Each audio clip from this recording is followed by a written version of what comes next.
May I proceed? May. Your Honor, opposing counsel, ladies and gentlemen of the jury. A calculated risk. June 29th, 2017. I'm sorry, on July 14th, 2018, when Parker Page's body was found at the bottom of Lake Chrome Loop, it was because Jordan Ryder made a calculated risk. She decided to cash out on the life insurance policy that she had for her daughter. July 14th, Jordan Ryder brought her daughter to Calkins Campground to go hiking. And before they went on to the campground, they had to stop at a cafe. And it was there at that cafe where Jordan Ryder started this life insurance policy increase. After that, the clock started ticking. They went hiking on Lake Chrome, the most dangerous trail at Calkins Campground. Ramani Rodriguez told you that.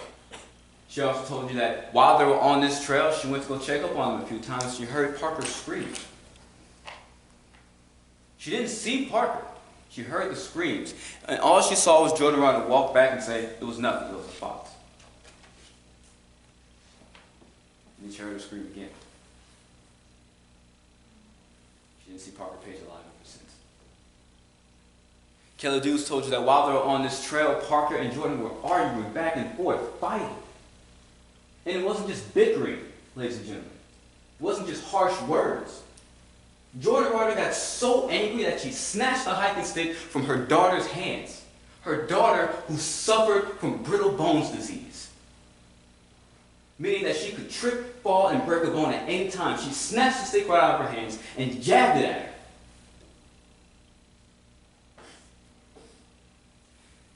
And after that, Parker went missing. And she didn't just go missing randomly.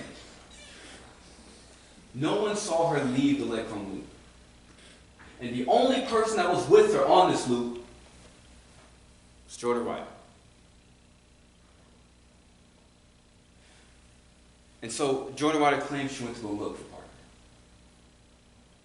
And at 3 o'clock in the morning on the very next day, a few hours before they found Parker Page's body at the bottom of a cliff,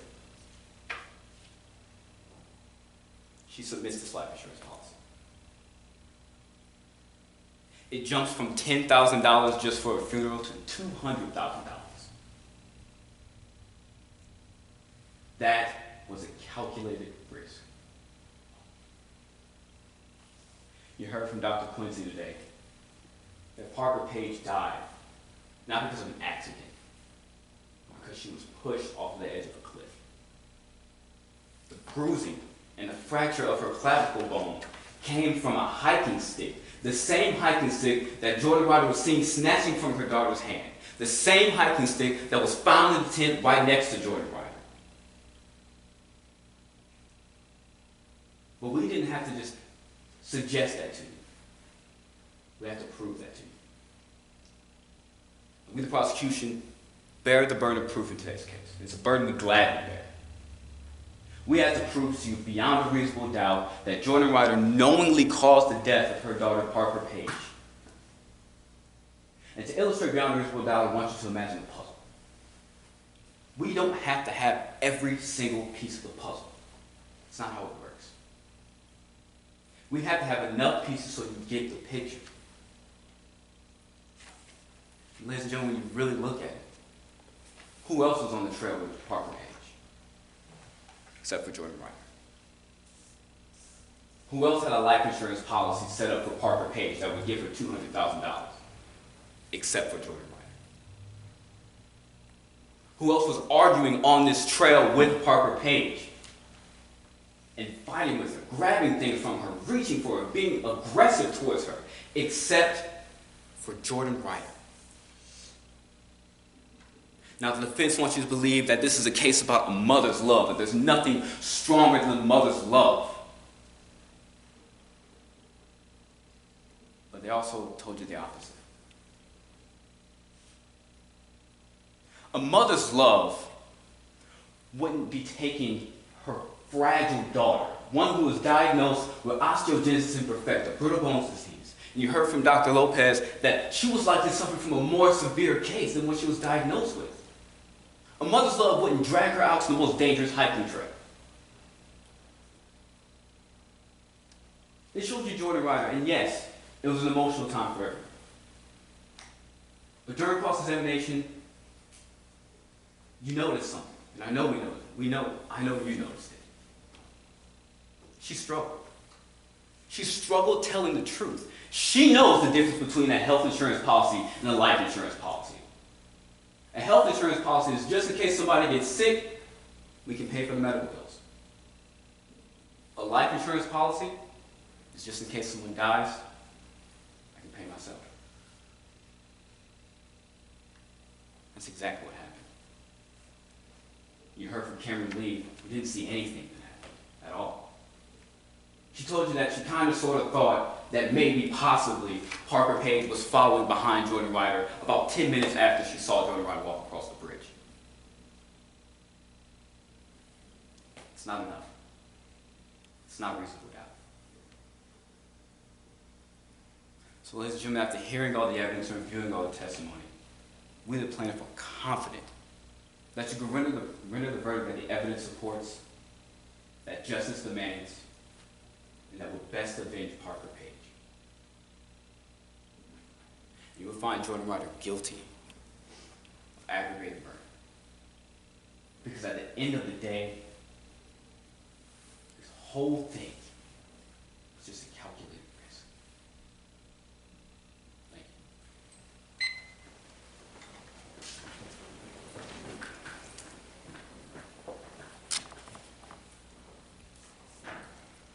Cross-examination from defense. May I proceed, Your Honor? May I ask how much time is left?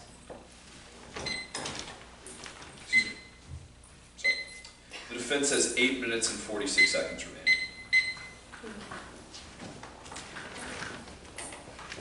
remaining. Your Honor, opposing counsel, members of the jury, there is nothing stronger than a mother's love for her daughter. And there is nothing stronger than the need for answers in the wake of tragedy.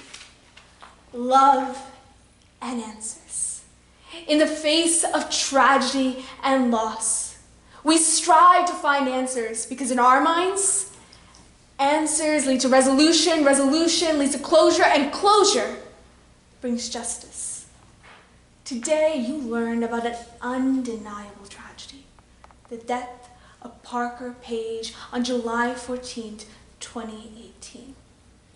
But what you saw today, what you heard in the prosecution's closing, is the state's answers to this loss. But as I know you'll come to realize, an answer to a tragedy that lacks the facts of reality and dismisses the love of family is the biggest injustice of all. Because the death of Parker Page, a 12-year-old girl, is sad and tragic and utterly heartbreaking. But Jordan Ryder, her heart didn't just break. She lost her heart forever. And the prosecution's answer is to seat her in the defendant's chair, accusing her of murdering her own daughter.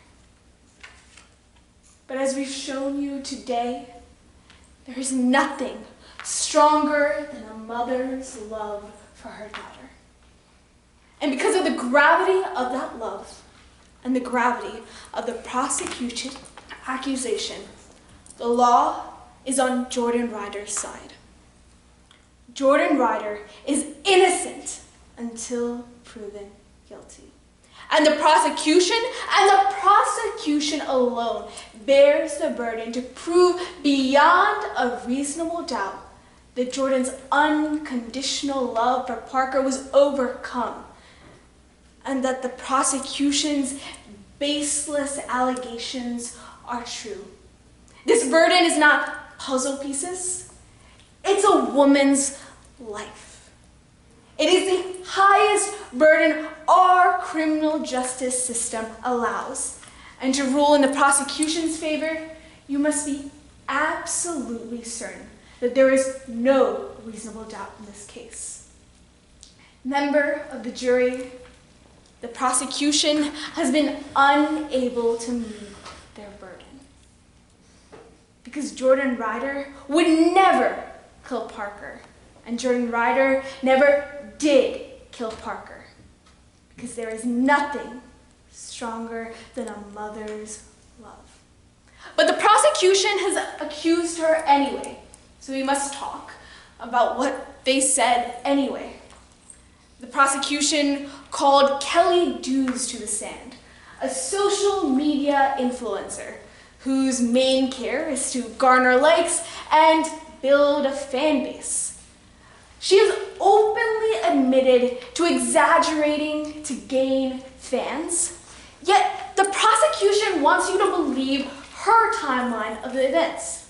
Yet the defense's witness, Cameron Lee, an experienced hiker, a Calkins regular, and a person with no vested interest in lying, tells you a very different timeline. She told you today that there was no way that Parker and Jordan could have ever made it to the part of the cliff that the prosecution alleges that she, an experienced hiker, could never have walked that way that fast. That is reasonable doubt.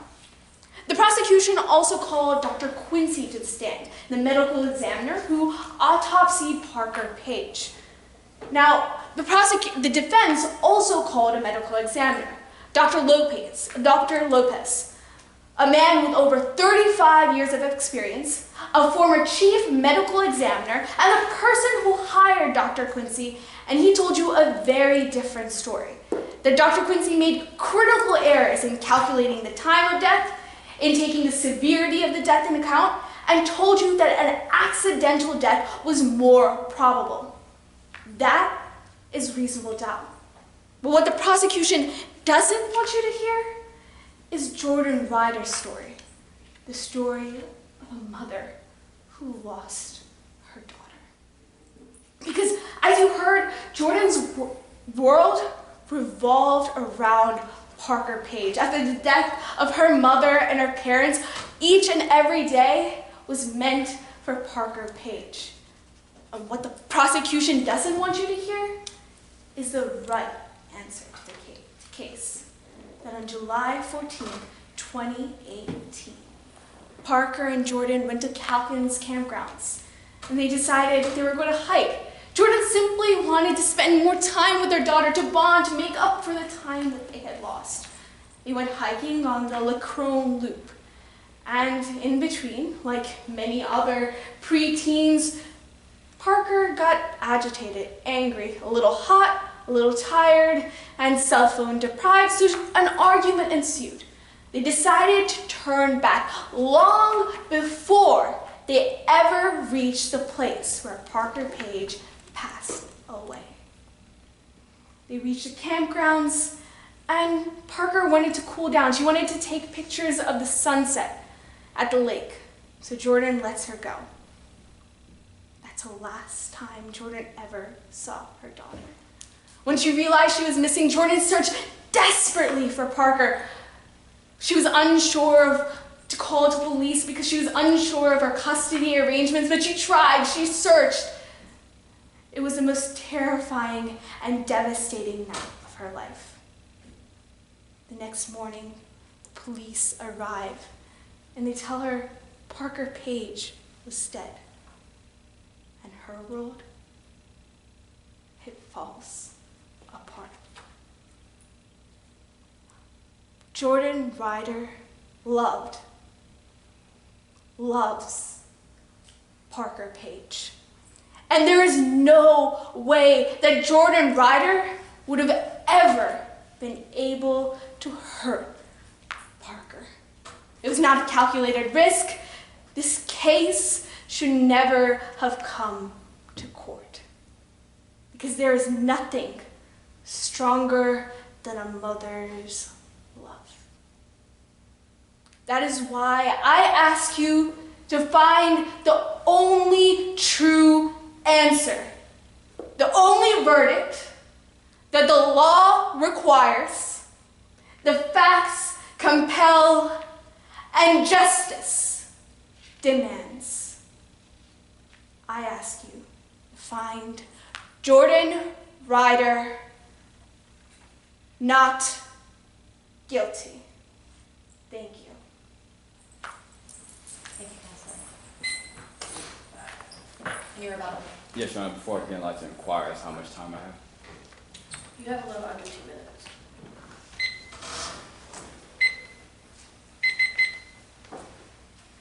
May I proceed? May.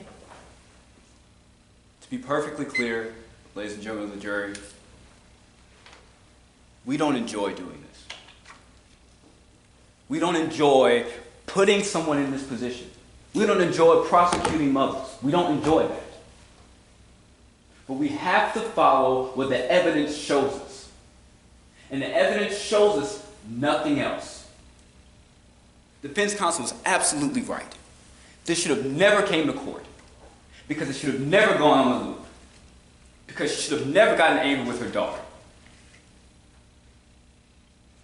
It should have never, none of this should have never happened. So yes, we agree on that. But what we disagree on is how we handle the facts. They want you to dismiss all the evidence that you've seen today. Acknowledge it. Go back and deliberate and look at this life insurance policy. See when it starts, see when it finishes. Go back and deliberate and look at this hiking stick. See how it matches up with the bruising on Parker Page's clavicle. See how it matches up with it being right next to Jordan Ryder. That's not something that we're guessing, ladies and gentlemen. That's not something that we enjoy doing. We're not here to dispute a mother's love. We're here to avenge the death of an innocent young child. And the evidence shows that when you go back and you look at it, that you will render the verdict that the evidence supports and justice demands. And you're going to find Jordan Ryder guilty of aggravated murder.